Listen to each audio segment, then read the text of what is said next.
E vem conferir a análise do terceiro episódio da terceira temporada de Bleach, Thousand Year Blood War.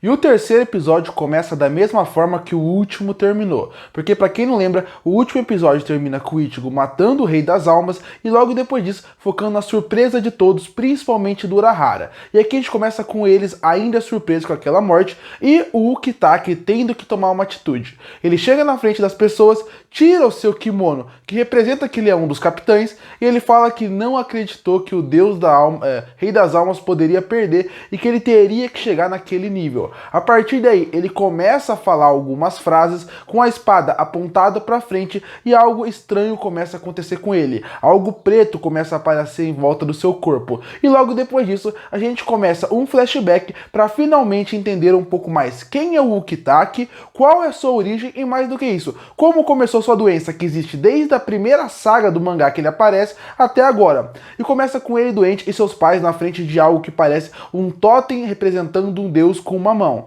Nessa, a mãe e o pai começam a falar: Mimi-Hage, dê a sua esperança, Mimi-Hage, salve o meu filho, Mimi-Hage, tire a doença dele. Afinal, o Ukitake já nasceu com uma criança muito doente. Essa doença já vinha com ele, já era pra ele ter morrido. E no meio desses pedidos e achando que o Ukitake vai morrer, na hora que ele quase morre, ele acaba indo para praticamente um mundo paralelo. Nesse mundo paralelo, ele encontra essa mão chamada Mimi-Hage. Mimi-Hage, que é só a mão, que tem um olho em volta dela, acaba soltando uma lágrima que faz com que o Ukitake acabe tomando aquela gota. Quando ele toma, ele acorda e parece que não está mais doente. Parece que ele não sente nada daquela doença que ele sentiu antes. Afinal, Mimi-Hage agora faz parte do corpo de Ukitake. E a gente não sabe muito bem quem que é Mimi-Hage, o que é aquele deus. Então a gente começa esse flashback já sabendo que ele sempre foi doente e o que fez ele não morrer foi talvez um poder divino, um deus que acabou olhando para ele. Depois a gente já foca para ele um pouco mais velho, quase na entrada da adolescência, mostrando como que era a personalidade daquela pessoa desde sempre.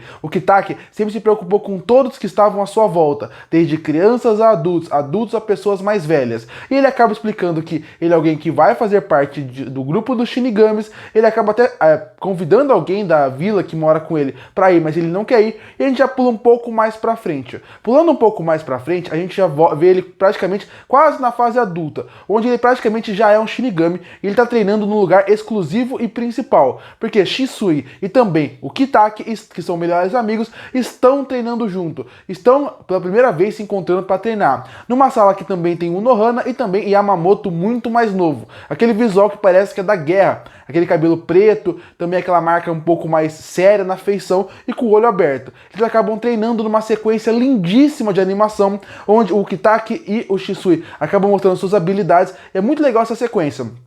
Logo depois, o Ukitake pede um favor pro Shisui e aí começa a amizade dos dois, que a gente vê rapidamente como acontece, vendo a diferença de personalidade de um pro outro. Enquanto o Ukitake é alguém que realmente sempre se preocupou com os outros, se preocupou com as crianças, tanto que as crianças aparecem e chamam ele de irmão mais velho, o Shisui foi para outro caminho, o caminho de ser alguém que não se importa tanto com as coisas, que gosta de comer doce, que gosta de beber, que gosta de tentar ir atrás das mulheres, e mesmo assim eles se tornaram amigos. E o flashback é muito legal, porque mostra como foi a passagem de tempo, uma sequência muito bonita, mostrando como a amizade dele se manteve por muito tempo. Logo depois dessa sequência, o Ukitake resolve levar o seu melhor amigo Shisui para ver como foi a sua origem e contar um pouco do Mimi-Hage. Quando chega lá e ele vai contar, o Shisui já conhece. Ele fala que ele sabia que existiam lendas, mas não sabia que realmente existia aquele conceito do Mimi-Hage.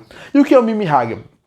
Ele é o braço do Rei das Almas. É como se o Rei das Almas deixasse um pedaço do seu corpo cair na terra e esse pedaço fosse cultivado, fosse glorificado. E foi isso que aconteceu. O Mimi-Hage, na verdade, não é um deus qualquer. Ele é um pedaço do Rei das Almas que acabou caindo na terra. E isso é muito legal porque você sabe um pouco mais da explicação pelo olhar de outra pessoa. Nesse intervalo de flashback, vai destacar, sempre a câmera foca em cenas do Ukitake e do Shisui. Afinal, Shisui também é alguém que está preocupado com toda aquela situação. Logo depois disso, a gente entra no momento onde hoje em dia está acontecendo a obra, na saga final. E a gente já acaba vendo a história que a gente viu até agora no olhar do Ichigo, no olhar do Shisui e também do Ukitake, que é muito legal. São dois capitães muito interessantes, personagens muito carismáticos, muito bem feitos, e o episódio dessa parte foca muito nisso.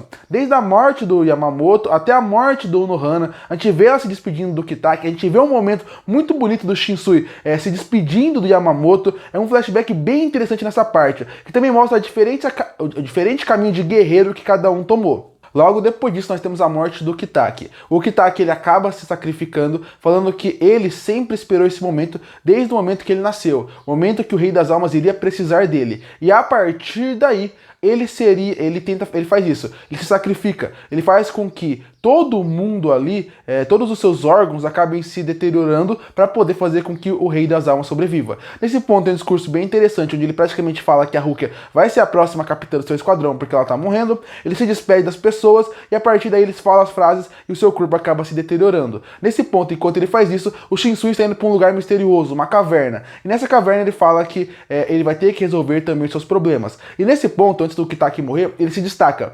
Todo homem tem que lutar 2 batalhas. Ele vai lutar uma e o Shinsui vai lutar outra. Uma batalha é ganhar a luta pela vitória, ganhar a luta pela sua honra. Enquanto o Kitaki está ganhando a luta pela honra, que é se sacrificar, dando a sua honra para a Sociedade das Almas sobreviver, o Shinsui está dando a vitória pela vitória, que seria o ponto que ele aparece e ele fala que ele precisa conversar com o Aizen e o episódio chega na metade. Logo depois disso, volta praticamente o que seria um comercial e a gente vê o Ichigo ainda não conseguindo lutar, e aí Ginjo, Shed e Yoruichi tentando parar o Yuraba, eles obviamente não conseguem, a Orihime tenta ressuscitar o Rei das Almas com a sua magia, ela também não consegue, e tudo isso pode destacar a força que o Yuraba tem. Só que logo depois disso, o Kitaki acaba usando seu poder e a mão chega lá em cima e ele acaba meio que protegendo o Rei das Almas. Mostra que o Rei das Almas ainda talvez não esteja totalmente morto. E nesse ponto, o Yuraba fica desesperado, porque é um futuro que ele não conseguiu ver. E isso vai ser a parte ruim para matar o Yuraba em algum momento. Afinal, se tem alguns futuros que ela não consegue ver, vai ter um futuro que vai trapacear ele e esse futuro vai fazer provavelmente ele perder no final. É muito legal esse conceito porque já é uma desculpa pro Rei das Almas voltar, ou pelo menos ter uma certa volta de poder,